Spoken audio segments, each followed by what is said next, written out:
right, welcome back everyone. Today we are interviewing Melanie Rhora for our Creative Side Businesses for Women Summit. So welcome Melanie, nice to have you here. It's great to be here, Carrie. Thanks for having me. My pleasure. And for those of you who have never met Melanie, let me tell you a little bit about her story. So she is a successful entrepreneur, author, pilot. She's even a pilot, and she is the queen of online business growth. So Melanie eats, breathes, and sleeps digital marketing to ensure all small businesses can earn a return on every marketing dollar spent. And she has personally created, get this, over 25,000 web pages. That's a lot. That is a lot of pages. And she has earned her clients hundreds of millions in revenue through digital marketing. She's trained thousands of people in marketing, branding, and the tech skills to go along with it. And 12 years ago is when she started her business, and she was working around the clock. I know a lot of us can relate to that, including weekends, holidays, and she was finding that she was working for these types of clients that didn't really appreciate all this extra work she was putting in. So after beating burnout, by making big changes in her business and her life, she's now blessed to only work with her dream clients. And so her greatest joy is helping small business owners attract the right clients online and to repel the wrong ones. That is the important part, to repel the wrong ones so that they can become wildly successful in the way that works best for them. So Melanie, what an intro. I'm very excited to hear about your topic today, and you've chosen to talk about fuel your funnel, how to get clients you love online. So I can't wait to get started. I'm actually quite excited about this one. So, well, okay, I'm excited about all of them. Let's just be clear, okay? But I'm very excited about this one. Awesome. Awesome. I'm so glad. Mhm. It's a So, topic near and dear to my heart. yes, I'm sure it is. Yeah. So we all know that we should be marketing our business, but there seems to be a lot to it. So what exactly is marketing? Let's just start with the basics. So, yeah, let's start with the basics. So, marketing can be broken down into two parts. You've got the strategy and the tactics. Now, the tactics are the things everyone's using right now. They've built a website. You've probably done a little bit of SEO, or you're doing some online ads or social media, or you're putting out a newsletter.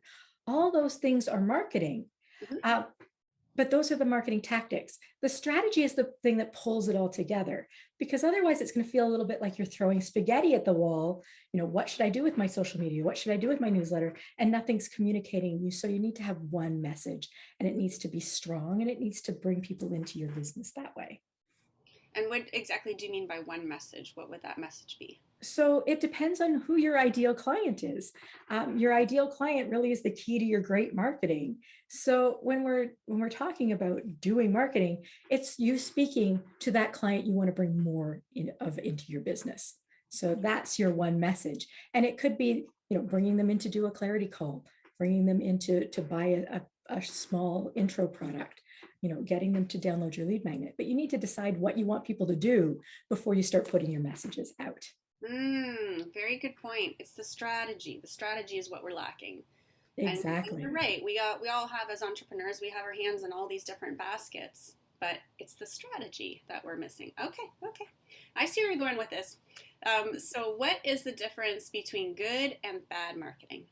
Okay, so good marketing is actually, let's start with bad marketing, Okay, right? okay. Have you ever gone to a car lot and you've talked to like the car salesman, and he was like, he's going to sell you this car, even though that isn't the car you want? Yeah. You know, that's the essence of bad marketing. It's those product and feature focused messages that are like, you're going to get this thing because you're going to love this thing. No matter what, this is the thing for you, Mm. without ever really understanding what it is that your clients, the problem that they're having, or the results that they're looking for. So, good marketing is really reaching into your client's brain and echoing those thoughts that they're already having. What's the problem? How do I solve it? What result do I want? And if you put that into your marketing messages, all of a sudden you're going to start seeing clients come in. Okay. Now you mentioned a way to find out what's in the client's mind is through discovery calls. You Um, can do that through discovery calls, but you're going to notice once you've been in business for a while that when you're on a clarity call or a discovery call, you're talking to the same person over and over and over again. You're going to know which ones are going to be a yes mm. before they know they're going to be a yes. Yeah, I'm sure you're right. You're going to start to see some trends over time, and you'll probably, as a business owner, you're going to get quicker and quicker at figuring this out right from the beginning, like right from the beginning of the call. Well, it actually starts when you start poking the pain a little bit in your sales calls and finding out what's bothering them in their business or in, whatever it is that you're doing to serve those clients. And you're going to find your ideal client probably says the same things over and over again. I know when I do a clarity call, if somebody says, I am struggling, I feel like I'm throwing spaghetti at the wall when it comes to my marketing, I'm like, you're my client. Mm. I want to work with you. Yes, true. Okay. So, can you let us all know what is the key to great marketing for a small business? What is the key? Oh, the key to great marketing is your ideal client and knowing your ideal client really, really well. Um, like I said earlier, echoing those thoughts and digging into them. And I'm not just saying build a client avatar because you hear that from everybody and you're like, what's the point of this? It's to get to know and like that ideal client so that your marketing messages become really, really clear. Yes. You know, Right. So if we go back in time, 12 years ago or whenever you started 12 years ago, right? And you said that you mentioned that you were attracting the wrong kind of client. So what happened when like you just woke up one day and you were like, huh, maybe this is why I'm attracting the wrong client? Was there a specific incident that led you to believe? Oh, okay, I think you've got a story here. I've totally got a story for you. Right? I was in business for the first 5 years I was in business. If a client walked through the door, they were my client because they were there. It didn't matter that I was like, oh no, I don't want to work with this person. I had a team of 7 and we needed to pay the bills and we needed to make sure everybody's salary got paid. So if someone walked in the door and said, I need a website, we're like, yes, we can help you. It, you know, but taking every single client, especially if they're what I call a heart sync client, and you can tell a heart sync client because when they call, you look at caller ID and you go, oh God, I don't want to talk to this person. Mhm. Right? If you get a whole bunch of those clients in a row, you're going to feel terrible. You're going to think that you're not effective as a business owner and that everything you touch is wrong. And that's not true. You're just working with the wrong people. Mhm. So I got to the point where I didn't want to answer the phone in my business because I had so many heck no heart sync clients. My receptionist didn't want to answer the phone. Oh. I'm like, okay, we pay her to answer the phone. She doesn't understand. It got to the point where I was actually like, I would black out and fall over like one of those fainting goats when the phone rang. Like it was like the worst experience for a business owner ever. And I Mhm. hated my business and I wanted to close. And in fact, I announced I was going to close my business. Wow, you And were all the bad clients, like the heart sync clients, they all just like scattered like rats. But my ideal clients, they stuck around and they were saying like, you're too good to stop and please just work with just us. And, don't worry, we understand you have health problems and it's going to be okay. And we're just so glad that you're with us. And what's really awesome is that was 7 years ago. Mhm. And all those clients are still with me. And Wow. that doesn't happen in marketing. Like Oh. it doesn't. So those clients are still with me and they thrived through COVID, not just survived, like they thrived and their businesses did amazing things. Even when we had they had to shut down, there was other things that we could bring into the mix and do online for them. So Well, where were you for me during COVID? I could have used your help. I wish I met you back then. I've heard that a lot from people, and we're here and we're just starting to get out and really shine what we're doing. Hmm. And where are you based out of? So I'm based out of Nova Scotia, Canada, but I have clients in 30 countries. Holy smokes, I that's a know lot of countries. it Wow. is a lot of countries. So, Wow. it's pretty amazing to see what you can do when you start to build an online business. I know exactly. That's a very good point. So you say that that knowing your ideal client affects a business's bottom line. Can you explain what that is? Yeah. So have you ever heard of the 80/20 rule? Okay. Yes. Okay. In what So way though? it's been studied all over the globe. In all different situations, but mostly in business. So the 80/20 rule says that 80% of your outcomes are a result of 20% of your inputs. And they've done the testing on this over and over again and found it true in like every industry, everything. So the 80-20 rule of marketing says that 80% of your income comes from 20% of your clients. So if you had 5 clients, to make math easy, right? 20, 40, 60, 80, 100. Right. It means that one client is actually giving you 80% of your income. And the other 4 clients, which is 80% of your clients, are only bringing in 20% of the income. So when we look at it, when we try to bring more people into our business, do we want to attract more of the first guy or more of the other 4? Mm-hmm. Right. So when we start putting out our marketing messages, we want to be attracting that first guy, because when we do that, we will increase our income by 300% when we Right. start adding that 80% up over and over and over again. Right. Whereas if we were just attracting anybody into our business, Mm-hmm. we're actually going to raise our income only by 20%, but our workload's going to go up by 80%. Interesting math you've got there. Okay. I know. And when you actually see it on paper, it's like, oh my gosh, yeah, I need more of that first guy. And let's get rid of these other guys that are taking up all my time and energy.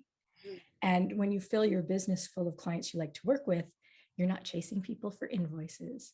You're not begging them to come back and work with you because they're excited to do that. And they're referring you. And business feels better. And what about for those entrepreneurs out there who don't have the type of business where they get repeat clients? It might just be like a one-time service and then they have to look for new people. What do they do? Even then, there's ways to get those people to refer their friends. Mm. And birds of a feather flock together, right?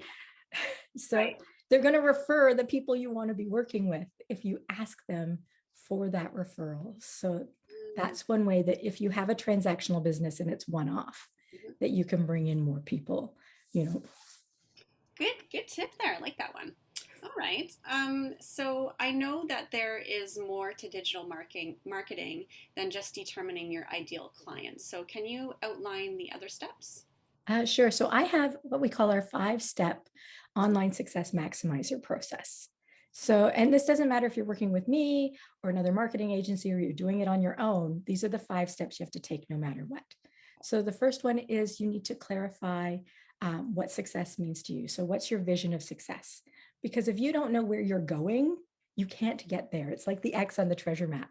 You could just wander around the island and never know that you actually made it. Yeah. So your analogies are so good. Oh, thank you.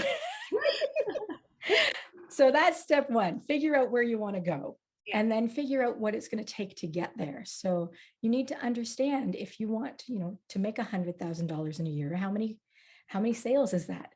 How many clarity calls do you have to get that many sales? So by figuring out that math, all of a sudden it's going to be easy. You're going to realize, oh, I only need to take 20 calls a month to make my $100,000 a year. Right. But if you never did the math, you're never going to know, right? That's right. Yeah, that's right. And then from there, it's understanding your ideal client and really digging in and figuring out who that is. And we talked a little bit about that today. But I actually have a freebie that. Okay, let's jump into that. I have a freebie to help you with that, so that it's if you go to Ideal Client for Me, or actually Carrie probably has a link directly here, which you can get to figure out who your ideal client is, especially if you have 2 or 3 clients that you love to work with and you're not sure which one is ideal. This will really help you figure that part out, because that's, like I said, the key to great marketing. And if you don't have that, none of this other stuff is going to work. Step 3 of the system is figuring out, determining your high converting online offer and making sure that offer shows you as like an apples to oranges comparison with your competitors, because that makes it easy for people to say yes, right? You take an audience in pain and you actually give them what they're looking for, and they're like, yeah, that's the thing I want. It makes life easy and it makes life lucrative for you as an entrepreneur. Step 4 is optimizing your infrastructure. So I want you to think about, if you have all these opportunities and people are like, yes, I'm ready to say yes, but you're not ready to actually take a payment. That's not, you're not, you're not really in business if you can't take payments. But Yes, yeah. there's been a lot of early clients that came to me. They were like, I'm ready to do this thing, but they didn't have their opt-in pages created or their welcome sequence created or any of those. So you need to build the infrastructure and make sure that it's working, and try to build it in one system, because you don't want to have to deal with a Franken system where you're like stitching all those things together. And does my WordPress website work with my payment processor, work with my quiz software? And every time you do an update, you have to test it. Oh, that's such a good tip. Yeah. I've So run into that problem. get rid of the Franken system early, Yes, that's and right. build yourself into something that's going to work for you long term. Yeah. And then step number 5 is, determining your customized sales process, because there's lots of ways to sell things online. What's right for your business might not be right for someone else's, and vice versa. So anybody who tells you, you have to do this particular thing to have a thriving online business, well, that's because they're trying to sell you that thing. You know, Yes. there is a you have to figure out what's right for you. And there are ways to do that. And we help our clients with that. But don't just use someone else's templates and think it's going to work for you, because you could be bringing in someone else's ideal client, not yours. Oh, that's true. Yeah. Point. I do have one more question for you. So, Sure. if you think about all the mistakes that you might have made at the very beginning, I know we kind of addressed some of them, but can you think of some common ones that you see entrepreneurs making at the very beginning of business when it comes to attracting the right type of client? Well, the first thing is taking all the heck no clients. Mm-hmm. Remember, saying no to a heck no client means you have space to say yes to someone who is a good fit. And it's something that I stress to all of my clients now, because you never want to get to the point where you can't answer the phone because you're too stressed out. Hmm, Right? that's true. Yeah. Yeah. Anything else you can think of that you see entrepreneurs doing? Oh my goodness, so many things. Yeah. The Franken system, trying everything, so getting every single social media platform out there and trying to do all of them. Mm-hmm. You're never going to do them all well. Yeah. And quite honestly, your ideal clients aren't on every single platform. It's highly unlikely they are. So pick where they're going to be, figure out where they're going to be, and spend your time on there and measure, right? See what kind of engagement you're getting. Because if you're not measuring, Mhm. you can't know if it's successful or not. That's right. So, where do your clients hang out? What platforms do you personally use? I use LinkedIn. Yeah. My clients are on LinkedIn. Some of my clients are on Facebook. So we do still maintain a presence there. But that's pretty much it for me. Is it? No Yeah. TikTok? You know what? I've been looking at TikTok. Quite honestly, some of my clients are there. Mhm. I just don't have the time to put into it and do it well. That's right. Yeah, that's true. So you stick to like two. Is that what you I recommend? stick to two. 2 to 3 is like Enough. it. You don't need more. Yeah, and they all have their own different strategies in the way they work, right? So something you make on Instagram might not really fly on Facebook, and vice versa. So Well, and definitely not on LinkedIn. Do you know yes, what I mean? Like, yeah, LinkedIn's totally different. Yeah, I'm learning that one. I'm a bit behind with LinkedIn. I really want to understand that platform, but I'm not there yet. But I'll learn. you So will. No worries. yeah, okay, there's just so many of them. So you already talked about your free gift, and yes, we'll have the link here for people to click on. But you've also have a bonus. So the bonus was for the people who have upgraded on our summit to become a VIP member. And you have called it Fuel Your Funnel Course, value of $97. And tell us all about that. So the Fuel Your Funnel course is a 5-part mini course to help you figure out who your ideal client is. You're going to unlock the language used for them. So it's going to help you with your engagement online. And it's also going to help you figure out where to find them online. So which platform is my ideal client on? So yeah, I think that it will really help anyone who's found this talk um, helpful. That's right. All right, Melanie, is there anything else that you'd like to leave our listeners with today? Any final thoughts? Um, when you're doing a side hustle, it can feel like a lot, so um, Don't be measuring yourself and your success and what's going on in your business by somebody else's success who's 5 or 6 or 10 years ahead of you. Mhm. You know, um, especially when you're starting out. Like it's a long race, and really it's with yourself, not anybody else in your industry. True. It is with yourself. Good. I love that one. I like that. Oh, thank you very much. Well, thank you so much for your time today. And I'm hoping that some people here will resonate with what you've said and can reach out to you with your freebie. And if they've became a VIP with your bonus there, I think they're both very valuable. And yeah, I appreciate your time. Thank you so much, Carrie. Have a great day. Thanks, you too.